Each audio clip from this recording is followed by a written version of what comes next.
nais aminin, pakawala ng nararamdaman. Di kayang pigilin, ngunit panahon lang ang tanging humahadlang. Mahal kita pero ang hirap na makita, parang dumaan sa madilim na eskinita. Nangangapa sa pagtibok ng pusong pinagkalulong at biglang nagkasalubong ng pag-ibig na nadama habang kasama siya. Nang biglaan kaya pasensya na. Salamat sa pangunawa binigay. Kapag kailangan ka at ako'y nalulubay, ay nandiyan ka at nakikinig sa pagmamahal na lumalamig.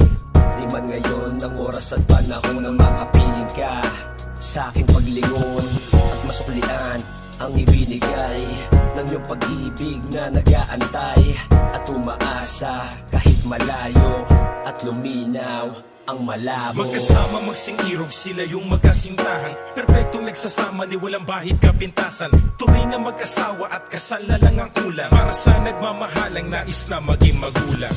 Dating sanay, maglaro tong si lalaki. Seryoso pa biro pang nag-I love you sa babae. Hanggang sa makilala niya, mistisa na dalaga. Dahil sa Facebook at kantang ba't di nakilala. Simulan ng pag-ibig, mabilis bang magtatapos? Ibibigay ko na ba ang puso ko, di pa kilala ng lubos? Ngunit salamat sa Diyos at positibo nilang akala.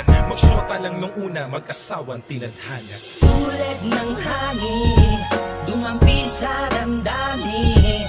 Subukan na ito'y damhin mo.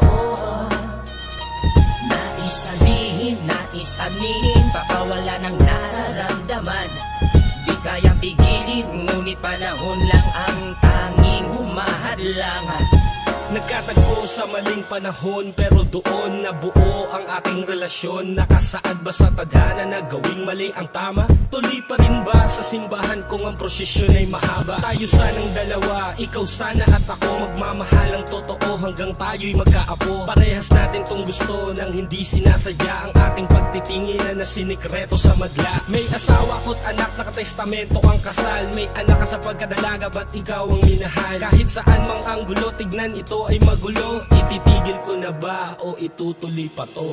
Mali mang maituturing, gagawin ko tama, mahal kita.